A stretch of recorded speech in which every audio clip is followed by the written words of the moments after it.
और एक बात मैं आपके चैनल पर आज कह दे रहा हूँ, एक बड़ी बात जो आज तक मैंने नहीं बोली, जो मैं दुमका में बोलने वाला था, कि इनके पूरे खानदान के 80 प्रॉपर्टी के ऊपर सीबीआई ने केस रजिस्टर कर लिया है और सीबीआई जांच चल रही है। और जब सीबीआई जांच हो जाएगी तो पूरे परिवार जो है अपना अपना हिसाब किताब देंगे। तो ये तो फिर वही वो बोलेंगे कि सीबीआई का डर बीजेपी दिखाती है हमेशा सत्ता में। सीबीआई का डर नहीं दिखाती है, सीबीआई ने केस रजिस्टर कर लिया है। अमित अग्रवाल के यहाँ एक डायरी पकड़ाई है, 200 ब्यूरोक्रेट के नाम हैं जिनका कि ट्रांसफर पोस्टिंग में पैसा लिया गया है। सबको अभी सम्मन होगा, और जब सम्मन होगा तब पता चलेगा कि डीसी का पोस्टिंग कैसे हो रहा है, एसपी का पोस्टिंग कैसे हो रहा है, बीडीओ कैसे जा रहा है, सीओ कैसे जा रहा है, डीडीसी कैसे जा रहा है, थाना प्रभारी कैसे जा रहा है। ये तो इतना बड़ा खेल होने वाला है कि अभी आप देखते रहिए, आगे आगे देखिए होता है क्या। ये तो चुनाव के लिए थोड़ा सा रुका हुआ है, सबको सम्मान होने वाला है। बिहार में आज 71 विधानसभा सीट पर चुनाव संपन्न हो गए।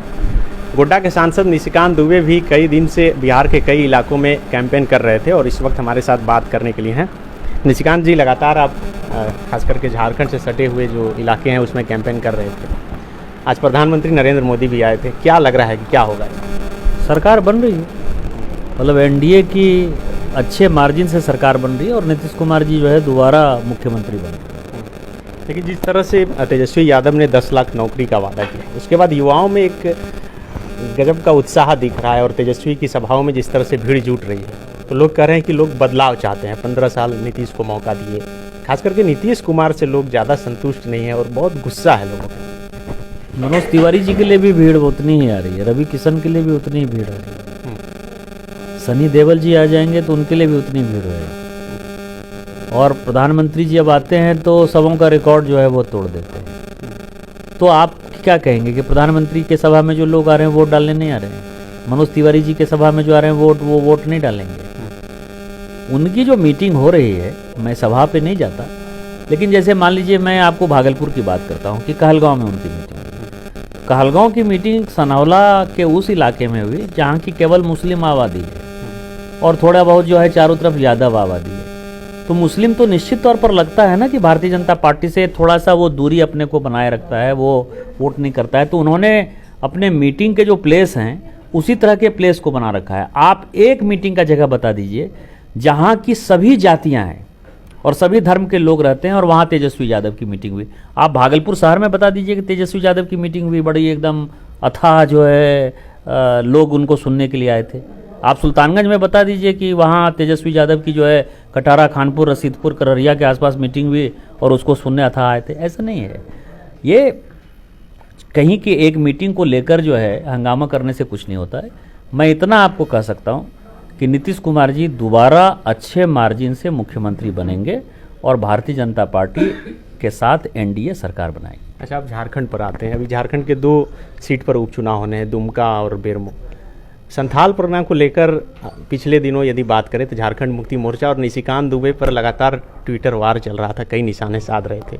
अब आप जा भी रहे हैं दुमका, तो क्या लगता है कि दुमका में इस बार क्या होगा? दुमका में हार रहे हैं बुरी तरीके से। दुमका में जाऊं न जाऊं, दुमका ऐसे ही भारतीय जनता पार्टी के कार्यकर्ता ही वहां चुनाव जीत जाएंगे।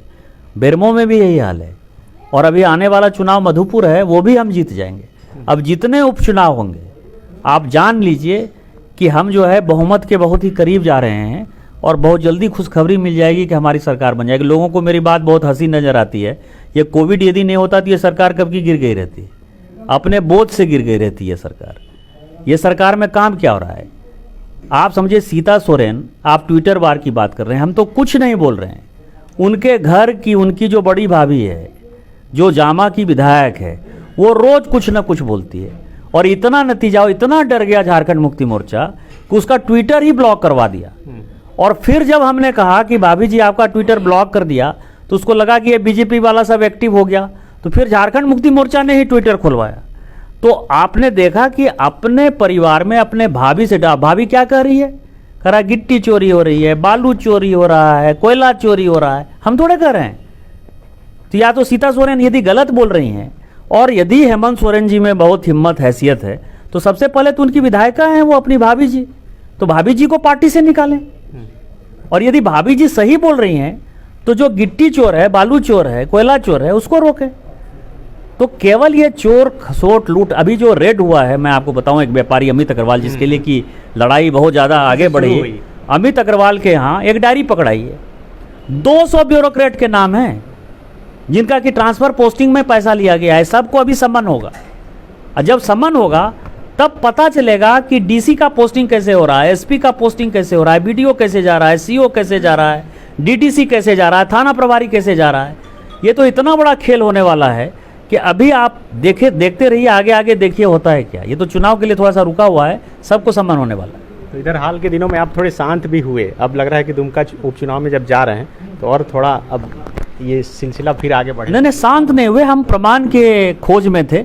अब 200 ब्यूरोक्रेट के प्रमाण मिल गए हैं, पूरी डायरी मिल गई है, तो अब हमारे पास जो अच्छा खासा मसाला है, तो मसाला है तो अच्छा है। अब जैसे एसपीटी एक्ट की बात कर रहे हैं, अब तो हम सबसे पहले आज दुमका जाके उनका घर ढूंढने वाले हैं कि ये ज़मीन किसका है। हम ज़मीन तो पहले खोजेंगे, आज हम ज्ञापन देंगे डीसी को, कहेंगे कि ये ज़मीन जो है पहले खोज के बता दीजिए कि ये शिबू सोरेन जी और हेमंत सोरेन जी दुमका के जिस मकान में रहते हैं उसकी रजिस्ट्री है या नहीं है, कि उन्होंने ज़बरदस्ती कब्जा कर लिया है। तो जो आदिवासियों का ज़मीन खुद ही कब्जा कर रहा हो, उसके बारे में आप क्या बात कर सकते हैं। तो मैं आपको कह रहा हूँ कि सब चीज़ें जो है सामने आ जाएंगी।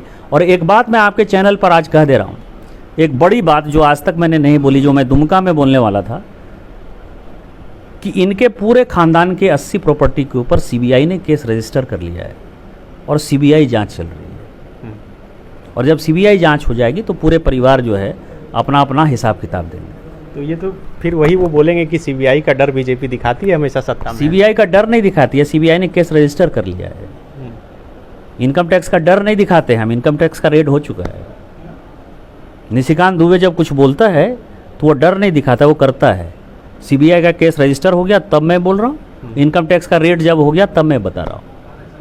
इसलिए जो लोग जेन्युइन काम नहीं कर रहे हैं उनके लिए एक बहुत ही अलार्मिंग चीज़ है, और ये सरकार अपने बोझ से अपने आप इसी कारण से गिर जाएगी। दुमका में इसके अलावा कोई मुद्दा होगा क्या लगता है कि जिस तरह से कई लोग वंशवाद की बात करते हैं कि फिर से अपने भाई को टिकट दे दिए, कई और कैंडिडेट थे, लुइस मरांडी को इसका फायदा होगा?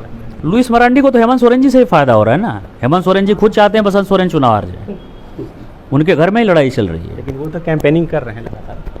कैंपेनिंग तो बहुत आदमी करते हैं, कैंपेनिंग तो भीतरघात भी होता है, घर में बैठ कर कैसे हराया जाता है, उसी चक्कर में है मुख्यमंत्री वहाँ बैठे हुए।